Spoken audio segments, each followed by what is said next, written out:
안녕하세요. 저는 올해 55살 가까이 된 여자이고 이제 할머니가 되어갑니다. 저는 얼마 전 남편과 이혼을 하게 되었는데 지금 생각해보면 정말 제가 왜 그렇게 바보 같았는지 이해가 가질 않네요. 그래도 지금은 마음 한켠이 후련합니다. 저는 남편과 결혼을 하고 자식들을 다 키우고 결혼까지 시키고 난 후 둘이서 오붓하게 노후 생활을 보내고 있었어요. 남편도 퇴직을 했고 저도 일을 하지 않아서 자식들이 주는 용돈과 퇴직금으로 하루하루를 평화롭게 지내고 있었죠. 처음에는 하루 종일 먹고 자면서 노는 것이 마냥 행복한 일인 줄 알았지만 이것도 계속하니 너무 지루하고 따분하더군요.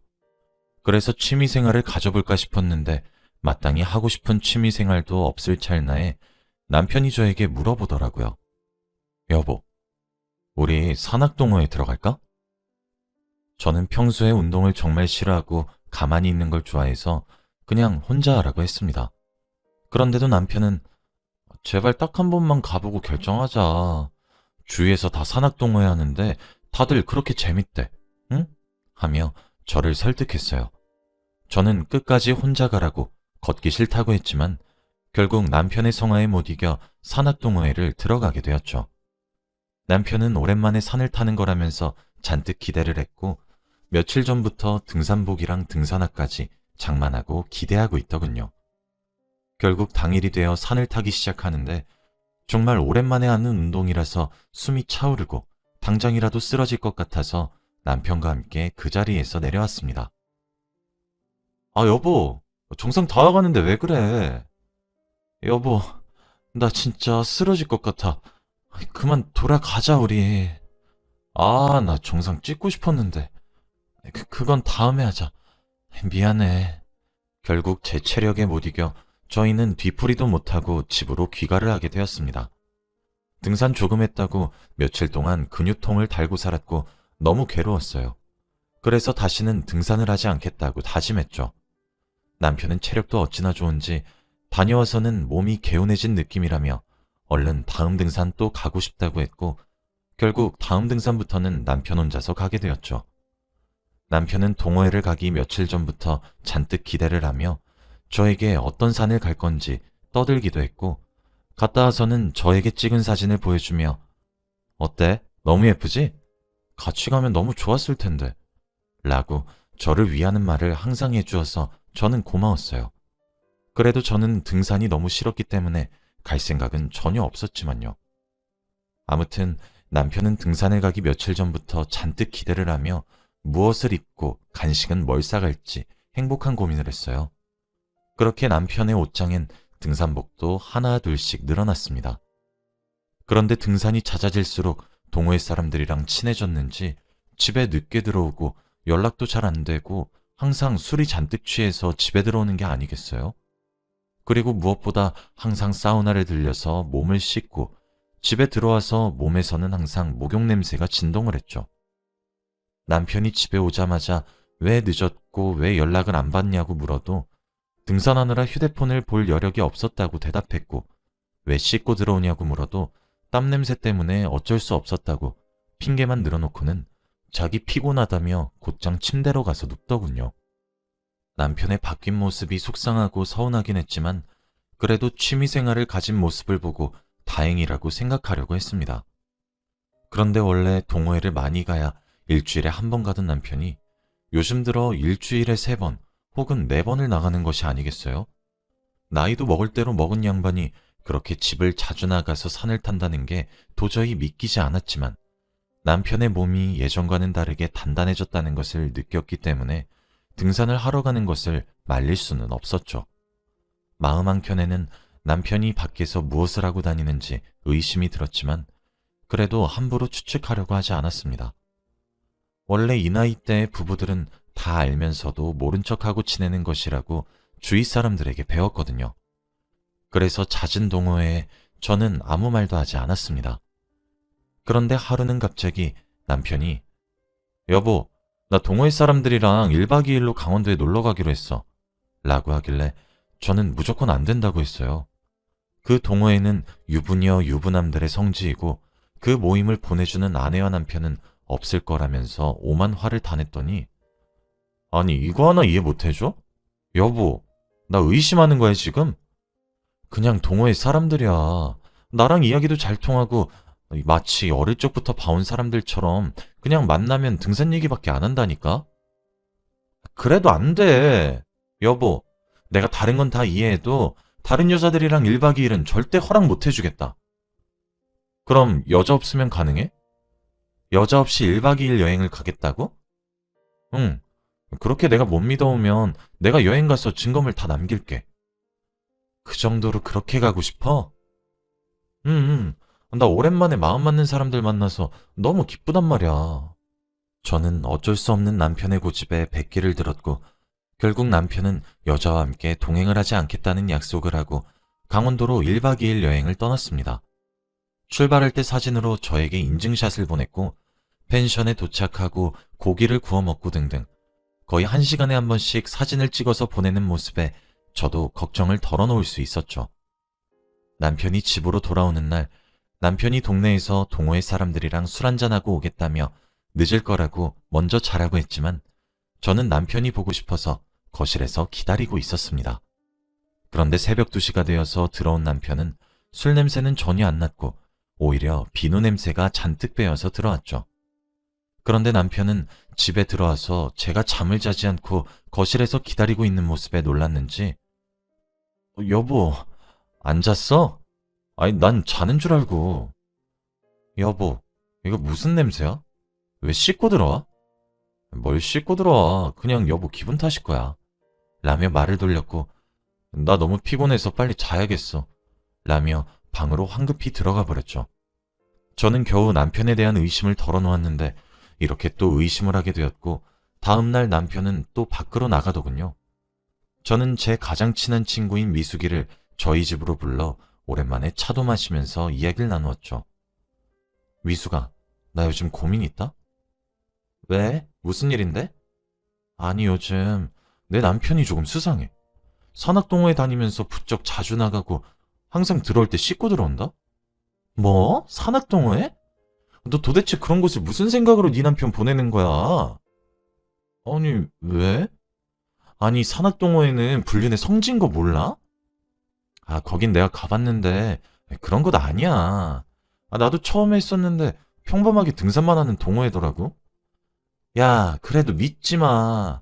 산악회 사람들 전부 다 유부녀 유부남들이야. 요즘 인터넷 카페로 가입해서 개인적으로 만나고 여행도 가고 막 그런데도 너 조심해. 이미 여행도 갔다 왔는데? 뭐?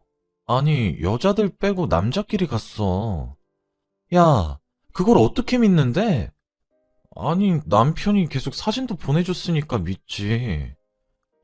저는 남편이 강원도로 여행 갔을 때 보내준 사진들을 미숙이에게 당당히 보여주며 아무 일도 없었다고 말했죠. 그런데 미숙이가 사진을 보고 멈칫하더군요.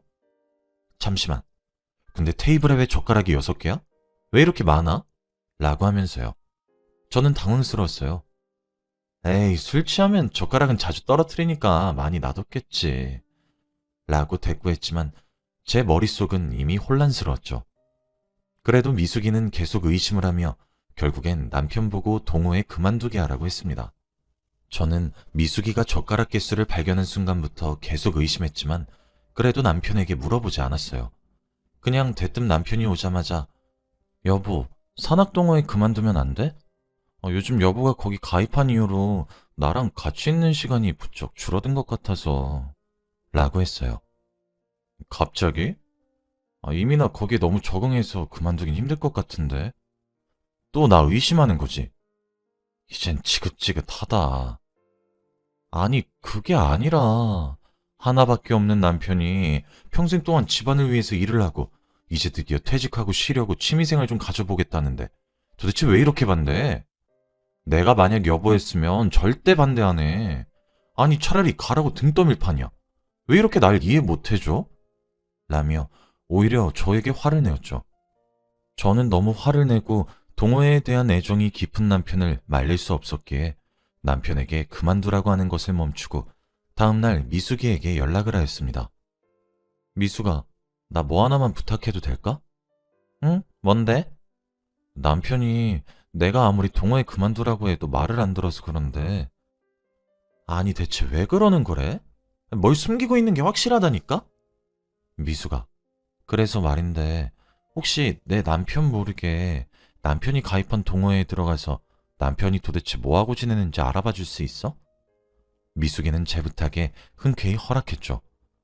저와 미숙이는 정말 친한 사이지만 최근에 친해진 사이라서 남편은 제가 미숙이와 친한 사실을 전혀 몰라요. 요즘 남편과 대화할 시간도 없어서 미숙이란 이름도 모르고요. 그래서 미숙이가 동호회에 가입을 한 후 저에게 남편이 무엇을 하고 다니는지 가르쳐 주기로 했죠. 처음 동호회를 마치고 미숙이가 저에게 전화가 왔어요. 그래, 미숙아, 어때? 여자 있지? 아니? 네 남편 그냥 성실하게 등산만 하고 뒤풀이 가고 그냥 끝이야. 여자들한테 딱히 꼬리치는 것도 없어. 의심 안 해도 되겠다, 야. 라고 하더군요. 저의 가장 친한 친구가 그렇게 말해주니까 저는 정말 안심이 되었고 남편을 의심하지 않기로 결심했습니다. 그렇게 남편은 평소와 같이 동호회에도 자주 나갔고 개인적으로 동호회 사람들도 자주 만났죠. 그래서 저는 혼자 있는 시간이 많아져서 미숙이를 집으로 초대했지만 미숙이도 동호회 때문에 바쁘다며 거절을 하더군요.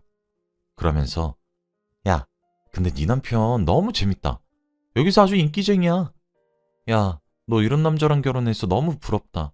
라며 제 남편의 자랑을 저에게 하면서 남편과 등산도 같이 가고 뒤풀이도 같이 하면서 친분을 쌓은 모양이더군요.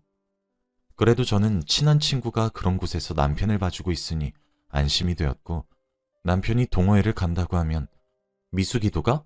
라고 물었어요. 미숙이도 간다고 해야 저도 보내주게 될 정도로 그만큼 미숙이를 많이 믿었습니다.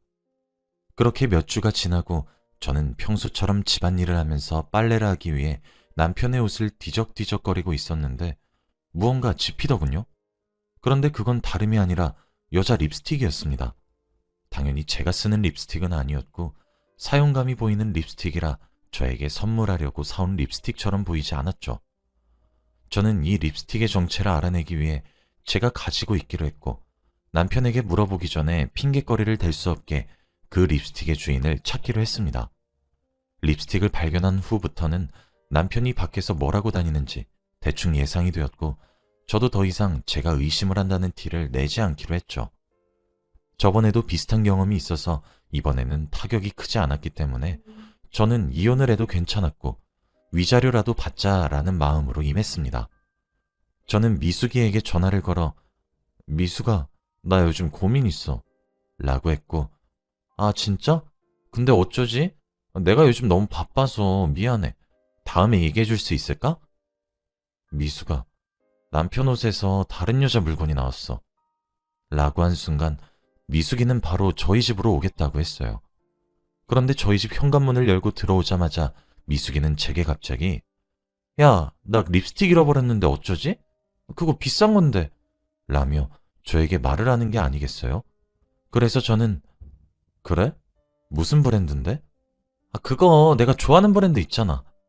미숙이는 예전부터 좋아하던 명품 브랜드가 있었는데 거기서 샀다고 했고 자기 남자친구가 선물해준 거라 아끼는 거였는데 잃어버려서 큰일 났다고 했습니다.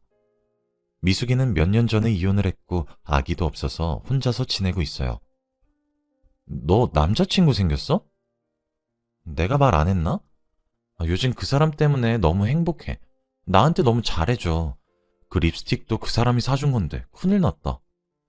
제가 남편의 옷에서 얻은 립스틱도 미숙이가 잃어버린 립스틱의 브랜드가 같았거든요. 저는 애써 담담한 척했지만 그래도 그 브랜드가 워낙 유명한 브랜드라 많은 사람들이 갖고 있기 때문에 저는 미숙이를 의심하지 않으려고 했어요. 그때 미숙이가 아 맞아. 너 남편 옷에서 다른 여자 물건 나왔다며? 그거 뭔데? 아니야. 그냥 내 물건인데 내가 잠깐 착각했더라고. 오랜만에 본 물건이라서. 저는 미숙이에게 도저히 립스틱 얘기를 할 수 없었기에 그냥 혼자서 그 립스틱의 주인을 찾으려고 했습니다. 미숙아, 그래서 동호회 재밌어? 요즘 동호회 다닌다고 통 연락 안 된다 너. 너무 재밌어. 사람들이 너무 재치가 넘쳐. 웃느라 시간 가는 줄 모른다니까? 그래? 나도 가입할까? 에이, 넌 체력이 안 좋아서 안 될걸? 이라고 하며 저의 가입을 말리는 눈치길래 저는 알겠다고 했고, 도대체 얼마나 재밌는 동호회길래 저희 가입을 그렇게 말리나 싶어 저희 휴대폰으로 그 카페에 들어가서 가입을 하니 정말 카페의 내용은 충격적이었습니다.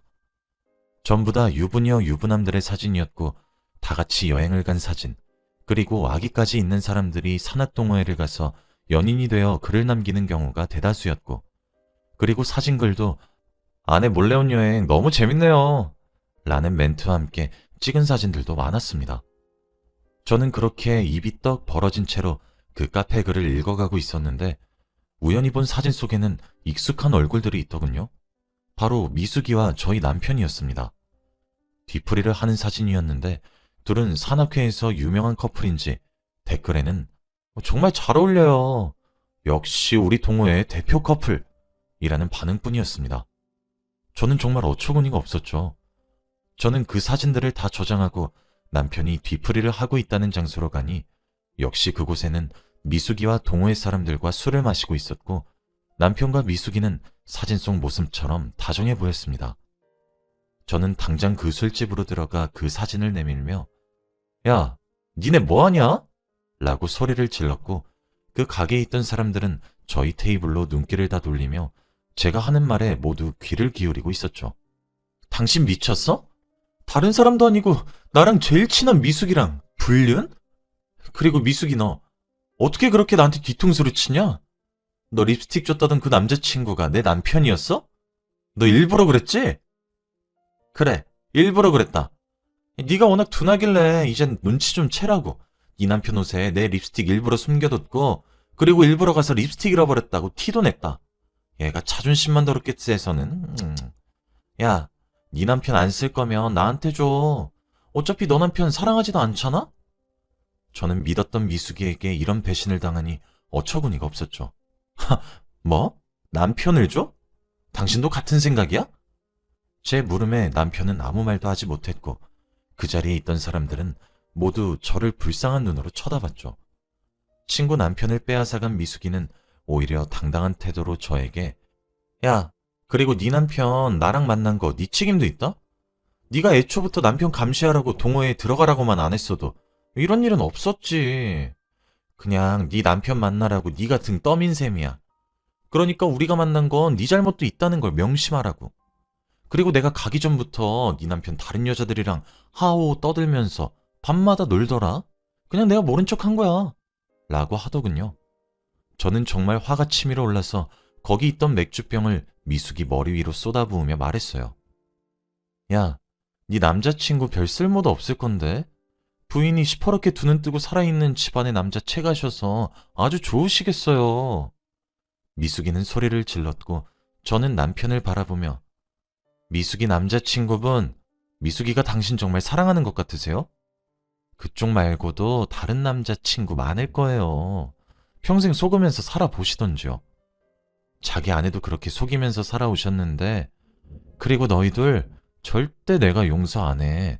평생 돈 갚으면서 살아봐라. 라고 한 뒤 가게를 나왔고 다음날 해가 뜨자마자 저는 법원으로 가서 이혼 서류를 발급했고 그리고 미숙이를 상간녀 소송을 진행했습니다. 저는 절대 합의 이혼을 하지 않았고 카페에 올라와 있던 사진과 가게, CCTV 자료를 총동원해서 그들에게 청구할 수 있는 위자료는 최대한 높게 청구했고 그들은 평생 저에게 돈을 갚으면서 살아야 하는 처지가 되었죠. 그렇게 이혼과 상간녀 소송이 끝나고 저는 지금 그들의 위자료를 받으며 살아가고 있습니다. 동네에는 소문이 자자하게 났고 한동안 저희 집 이야기가 사람들 입에 자주 오르락내렸죠. 그래도 그건 한순간이었고 저는 전혀 개의치 않았습니다. 들어보니 미숙이는 결국 다른 남자를 만나서 그 둘은 헤어지게 되었다고 하네요. 나중에 알게 된 사실이지만 자기가 이혼하고 혼자 살 동안 저는 자기와 다르게 안정적이고 평화로운 가정을 꾸리면서 살고 있는 게 배 아파서 제 남편을 빼앗은 거였고 제가 순순히 남편을 가지라고 하고 전혀 기죽지 않는 모습을 보이니까 더 이상 남편은 쓸모가 없어졌고 그렇게 미숙이는 자취를 감추었습니다. 남편은 제 생일과 결혼기념일 때만 되면 저에게 꽃과 편지를 보내곤 해요. 잘못했다고 용서를 해달라고 하면서요. 하지만 저는 절대 용서해줄 생각도 없고 이제 자식들도 다 큰 성인이 되었기 때문에 자기 아빠의 이런 이야기를 듣고도 그렇게 충격을 받지 않더군요. 그래서 남편은 지금 어디서 뭐하고 사는지 전혀 모릅니다. 제 이야기는 여기까지예요. 들어주셔서